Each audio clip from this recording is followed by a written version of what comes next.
यह कहानी एक ऐसी बौद्ध भिक्षुण की है जो बहुत ही धनी परिवार में जन्म ली थी। उसके घर में किसी भी चीज का अभाव नहीं था। दुनिया के सभी सुख और ऐश्वर्य उसके घर में मौजूद थे। विशाखा के पिता का नाम सेठ धनंजय था और माता का नाम सुमना। सेठ धनंजय बहुत पहले से ही बुद्ध में आस्था रखते थे और वह बुद्ध को बहुत मानते थे। ऐसा कहा जाता है कि विशाखा जब 7 वर्ष की थी तभी वह अपने दादाजी के साथ बुद्ध के धाम में प्रवेश की थी। बुद्ध के करीब आने के बाद विशाखा श्रोतापन को प्राप्त हो गई। श्रोतापन अर्थात अपने आप को साधना में मिटा लेना। विशाखा को घर में सभी सुख सुविधा प्राप्त थी। अगर उसे अभाव दिखता था तो केवल अपने भगवान की, और यही अधूरापन उसको हमेशा ही विचलित करता रहता था। विशाखा जब बड़ी हुई तो उसके पिता सेठ धनंजय श्रावस्ती के निगार सेठ के बेटे पुण्यवर्धन से उसका विवाह कर दिए। विवाह के पश्चात विशाखा जब विदाई होकर अपने मायके से ससुराल जाने लगी तो उसके पिता ने संस्कार के रूप में उसे 10 बातें समझाई। पहली बात, घर की आग बाहर मत ले जाना। दूसरी बात, बाहर की आग घर में मत लाना। तीसरी बात, जो देता है उसको देना। और चौथी बात, जो नहीं देता है उसको मत देना।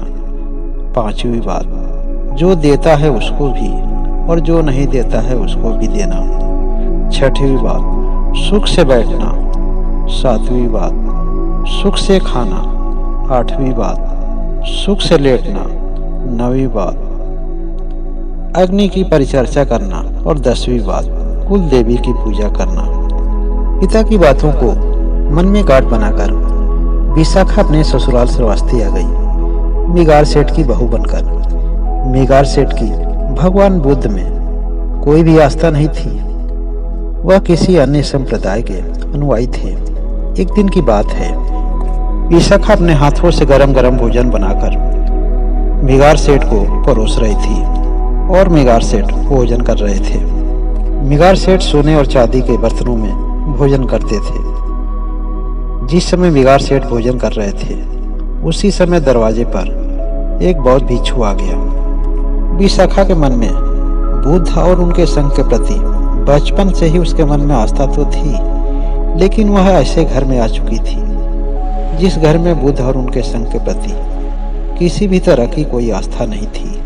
भिक्षु को द्वार पर खड़ा देख मिगार सेठ उसे अनदेखा करते हुए भोजन करता रहा।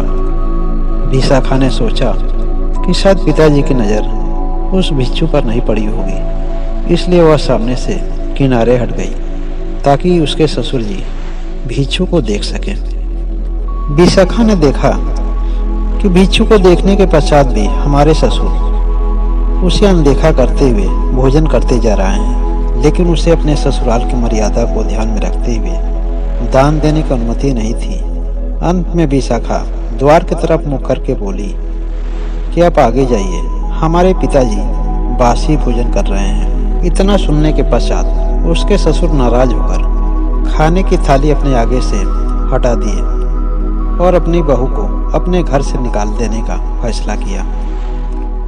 मिगार सेठ एक पंचायत बैठक बुलाई जिसमें रिश्तेदार और वरिष्ठ लोग थे। उन सबके सामने उसने अपना फैसला सुनाया कि हमारे जैसे प्रतिष्ठित परिवार के लायक हमारी बहू नहीं है। उसने एक भिक्षु के सामने हमारा अपमान किया है। वो अपने हाथों से गरम भोजन बनाकर हमें परोस रही थी, लेकिन उसने भिक्षु से कहा कि मेरे पिताजी बासी भोजन कर रहे हैं। वहाँ पर जो बड़े बुजुर्ग मौजूद थे उन्होंने पूछा कि बेटी, तुम्हारे पिताजी जो तुम पर आरोप लगा रहे हैं क्या वह सही है? विशाखा ने कहा, मेरे पिताजी बिल्कुल सही कह रहे हैं, लेकिन मेरी बातों का उन्होंने गलत अर्थ लगाया है। उसके ससुर ने बीच में ही उसकी बातों को काटते हुए कहा कि इस फैसले के पीछे केवल एक बात नहीं है, कई बातें हैं। जब यह विदाई करके मेरे यहाँ आ रही थी तो इसके पिता ने इसका कान भरा था। इसके पिता ने चुपके से इसके कान में 10 बातें कही थी जिसे मैंने चुपके से सुन लिया था। इसके पिता ने कहा था कि घर की आग बाहर मत ले जाना। अब आप ही लोग बताइए, अगर कोई चूल्हा जलाने के लिए आग मांगेगा तो क्या उसे हम आग नहीं देंगे? क्या यह संभव है? विशाखा से पूछा गया, क्या यह सभी बातें सत्य हैं जो तुम्हारे ससुर पिता कह रहे हैं? विशाखा ने कहा, यह बातें बिल्कुल सही है, लेकिन इसका अर्थ यह बिल्कुल ही गलत है। घर की आग बाहर मत ले जाना, इसका मतलब है घर परिवार के बीच किसी तरह की कोई बात होती है, किसी तरह का कोई वाद विवाद होता है, तो इसे बाहर किसी से कहना नहीं है। अपने बहू के मुख से उसके पिता के कटु सत्य को सुनकर वह मिगार सेठ दंग रह गया। बाहर की आग अंदर नहीं लाना है, इसका मतलब है कि अगर घर परिवार या किसी रिश्तेदार की बुराई अगर बाहर का कोई पड़ोसी या कोई भी व्यक्ति कर रहा है तो उसे आकर अपने घर में नहीं बताना है। जो देता है उसे ही देना, इसका मतलब है अपने पास पड़ोस या रिश्तेदारों में किसी को उधार देना पड़े तो जरूर देना, लेकिन उसे देना जो वापस दे सके, जो न दे उसको न देना। अर्थात कोई भी व्यक्ति उधार धन लेकर लौटाता ना हो उसे उधार मत देना। जो देता हो उसे और जो ना देता हो उसे भी देना। इसका मतलब है हमारे जीवन में कुछ ऐसे रिश्ते होते हैं जिन्हें दे करके वापस नहीं लिया जाता है, जैसे बेटी दामाद, भांजा भांजी, बेटा बहू, भिक्षु, साधु संत सन्यासी, इन्हें कभी भी कुछ देकर वापस नहीं लेना चाहिए। सुख से बैठने का मतलब है इस तरह से बैठना कि अगर साधु सन्यासी, सास ससुर या बड़े बुजुर्ग कोई भी आ जाए तो अचानक हड़बड़ा कर उठना न पड़े। सुख से खाना खाने का मतलब खाना तब खाना जब बच्चे, बड़े बुजुर्ग, सास ससुर, यहाँ तक कि जानवर भी खाना खा चुके हों। सुख से लेटने का मतलब कि घर के सभी सदस्य खाना खा लें और घर का मुख्य दरवाजा बंद हो जाए, उस समय लेटना चाहिए।